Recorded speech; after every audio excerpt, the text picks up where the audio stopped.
Hello students, so I welcome all of you my YouTube channel Rathore classes Mirzaganj. आज हम एक नए टॉपिक की शुरुआत करने वाले हैं जिसका नाम है क्लाइनफेल्टर सिंड्रोम। क्या नाम है? Klinefelter syndrome. तो आज हम बेसिकली क्लाइनफेल्टर सिंड्रोम के बारे में सीखने वाले हैं और इसके बारे में बहुत सारे इंटरेस्टिंग बातों को जानने वाले हैं। तो ध्यान दीजिएगा। और इसमें इंटरेस्टिंग बात क्या है? जी हाँ, ये डिसऑर्डर है। कैसा डिसऑर्डर है? क्रोमोसोमल डिसऑर्डर है। कैसा डिसऑर्डर है? क्रोमोसोमल डिसऑर्डर है। तो आज आप लोग के मन में एक सवाल घूम रहा होगा आज के दौर में कि भाई साहब हम बायोलॉजी तो पढ़ते हैं लेकिन हमको एक अभी तक सवाल का आंसर नहीं मिल पाया है। वो है कि स्टेराइल मेल कैसे बनता है या स्टेराइल फीमेल कैसे बनती है। स्टेराइल मेल कैसे बनता है? स्टेराइल मेल कहने का मतलब बांझपन वाला मर्दाना या पुरुष ऐसे बोल सकते हो। तो ऐसा कैसे बनता है वो आज सीखने वाले हैं। यानी कि आप लोग जब ट्रेन का सफ़र करते होंगे या कहीं जाते होंगे ट्रेन से, तो आपको ट्रेन पर एक इस तरह से ताली बजाने वाला छक्का मिलता होगा, जिसको छक्का बोलते हैं नॉर्मली, या हिजड़ा भी बोला जाता है। क्या बोला जाता है? हिजड़ा भी बोला जाता है।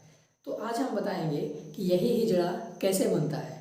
ये जो हिजड़ा है, हिजड़ा कैसे बनता है या छक्का कैसे बनता है। तो ये बाप क्यों नहीं बन सकता है? ये स्त्री के जैसा क्यों दिखता है? इसमें थोड़ा सा स्त्री वाला लक्षण क्यों आ जाता है?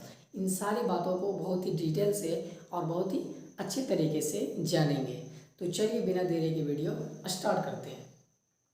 ये है क्लाइनफेल्टर सिंड्रोम। ये कैसा सिंड्रोम है, कैसा डिजीज है? पहले नंबर तो ये क्रोमोसोमल डिसऑर्डर है। कैसा डिसऑर्डर है? क्रोमोसोमल डिसऑर्डर है। अब देखते हैं कि इसमें होता क्या है।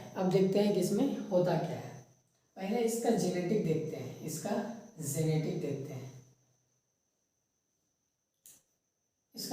देखते हैं, फिर इसका सिम्टम देखेंगे। ठीक है, तो इसका जेनेटिक देखेंगे कि इसके जेनेटिक में कौन कौन सा चेंजिंग हो रहा है जिसके वजह से इसके पास फीमेल कैरेक्टर आ रहा है, और क्या हो रहा है जिसके वजह से ये स्टेराइल हो रहा है। क्यों नहीं ये बाप बन सकता है यह मेल। ठीक है, तो यही बेसिकली क्लाइनफेल्टर सिंड्रोम में सीखना है। तो बेसिकली बता दें कि क्लाइनफेल्टर सिंड्रोम में होता क्या है। जो लिंग गुणसूत्र होता है उसमें एक और एक्स्ट्रा क्रोमोसोम आ जाता है। क्या होता है? एक एक्स क्रोमोसोम एक्स्ट्रा आ जाता है मेल में। किसमें? मेल में। तो मेल का क्या होता है? देखो, 44 प्लस XY, ये नॉर्मल मेल का होना चाहिए। ये नॉर्मल मेल गुणसूत्र का है। ठीक है, लेकिन ये तो नॉर्मल हो गया, ये नॉर्मल मेल है।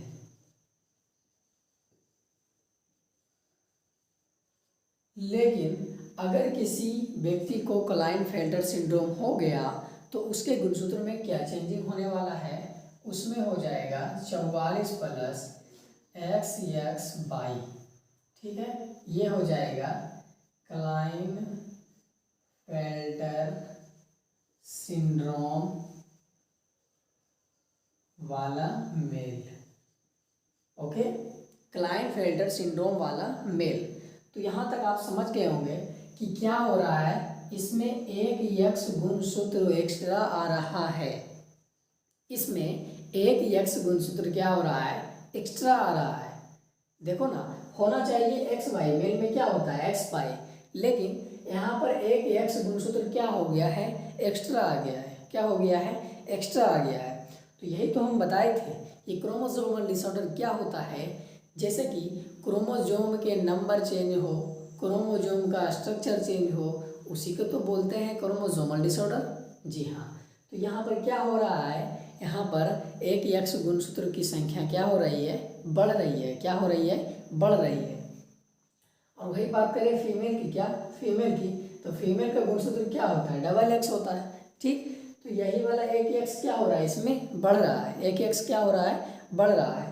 तो एक एक्स बढ़ने के कारण ही इसमें फीमेल का कैरेक्टर आता है। क्या आ जाता है? फीमेल जैसा कैरेक्टर आ जाता है। तो जो भी ट्रेन पर आप लोग छक्का देखते हैं उसके जेनेटिक में यही होता है। क्या होता है? 44 प्लस XX/Y। क्या होता है? 44 प्लस XX/Y, उसका जेनेटिक यही होता है। और इसीलिए शायद इसमें फीमेल का कैरेक्टर आता है। किसका कैरेक्टर आता है? महिला का कैरेक्टर आता है। तो इसमें कौन कौन सा कैरेक्टर आता है, कौन कौन सा लक्षण आता है, सिम्टम के बारे में देख लेते हैं। तो इसमें जो है ये तो हो गया, ठीक है। तो इसमें लक्षण देखते हैं। ये मेल, ये है क्या? मेल है। क्या है? मेल है। लेकिन मेल है फिर भी इसमें क्या हो जाएगा? इसमें ब्रेस्ट डेवलपमेंट हो जाएगा। क्या हो जाएगा? ब्रेस्ट डेवलपमेंट हो जाएगा। कहने का मतलब मेल का जो मेमोरी ग्लैंड है, मेल का मेमोरी ग्लैंड और विकसित हो जाएगा। क्या हो जाएगा? विकसित हो जाएगा। जब हम फीमेल रिप्रोडक्टिव पार्ट पढ़ा रहे थे, ऑर्गन पढ़ा रहे थे, तो उसमें मेमोरी ग्लैंड पढ़ाए थे, याद आया? जी हाँ। तो उसमें बताए थे कि मेल में भी होता है मेमोरी ग्लैंड और फीमेल में भी होता है। बट मेल में क्या होता है? एक्टिव नहीं होता है, कार्य नहीं करता है, कार्यरत नहीं होता है। लेकिन वही बात करें फीमेल में तो मेमोरी ग्लैंड उसमें एक्टिव होता है। और उसका क्या काम है? उसमें क्या होता है? मिल्क विकसित होता है, मिल्क का फॉर्मेशन होता है, और वही मिल्क क्या बच्चा पीता है, ठीक है। लेकिन मेल का जो मेमोरी ग्लैंड है वो तो एक्टिव नहीं होता है, लेकिन फिर भी क्या होता है, यहाँ पर स्त्री के कंपैरिजन के जैसा विकसित हो जाता है। एक्टिव अभी भी नहीं होगा लेकिन विकसित हो जाता है। मेल में भी स्तन बड़ा हो जाता है। मेल में भी स्तन क्या हो जाता है? बड़ा हो जाता है। कहने का अर्थ ये हुआ कि मेल में मेमोरी ग्लैंड का बढ़ना क्या हो जाता है? मेल में मेमोरी ग्लैंड बढ़ जाता है। इसी को एक नाम दे दिया जाता है जिसको बोलते हैं गनाइकोमेस्टिया। क्या बोलते हैं? गनाइकोमेस्टिया। तो यहाँ पर लिख देते हैं।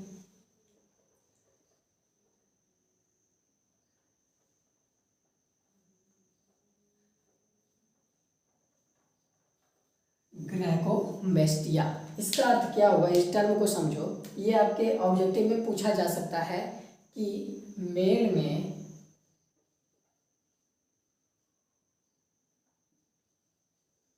मेमोरी ग्लैंड का विकसित होना, मेल में मेमोरी ग्लैंड का विकसित होना ही क्या कहलाता है? गिनाइकोमेस्टिया कहलाता है। क्या कहलाता है? गिनाइकोमेस्टिया कहलाता है। और इसका एक लक्षण हुआ, तो इसका एक लक्षण हुआ। और क्या है दूसरा? देखो, दूसरा जो मेल, ये मेल है तो इस मेल में टेस्टिव डेवलप नहीं होगा। टेस्टिस जो है, क्या? टेस्टिस, कहने का अर्थ हिंदी में वृषण। क्या? वृषण। इसमें डेवलप नहीं होता है। क्या डेवलप नहीं होता है? टेस्टिस डेवलप नहीं होता है, विकसित नहीं होता है।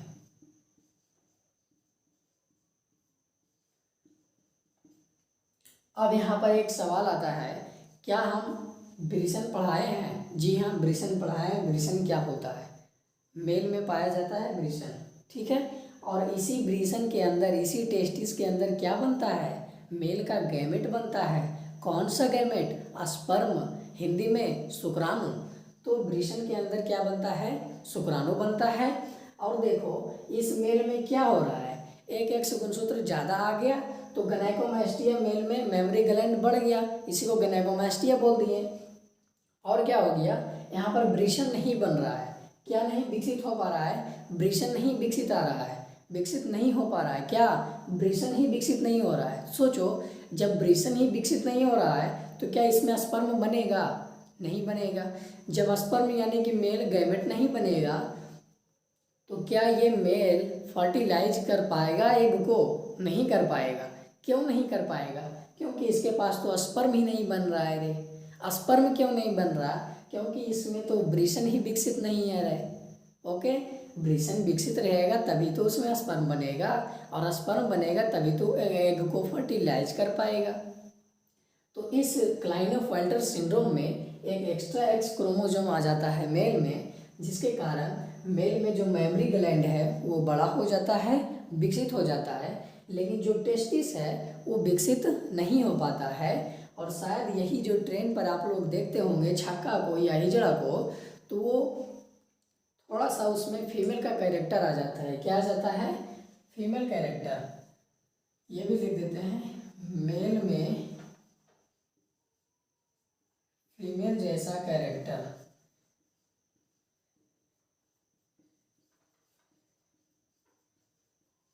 मेल में फीमेल जैसा कैरेक्टर। मेल में फीमेल जैसा कैरेक्टर कहने का अर्थ क्या हुआ? एक एक्स गुणसूत्र बेसी आ गया, ज़्यादा आ गया, इसी के कारण मेमोरी ग्लैंड बढ़ गया।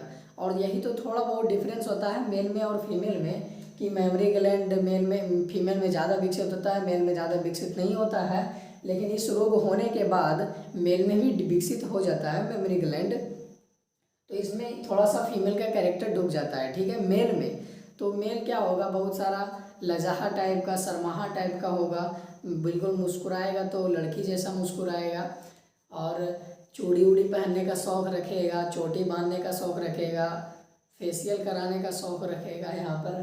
ठीक है, तो यहाँ पर ध्यान देने वाली बात यह है कि क्लाइनफेल्टर सिंड्रोम में एक एक्स्ट्रा क्रोमोसोम एक्स आता है।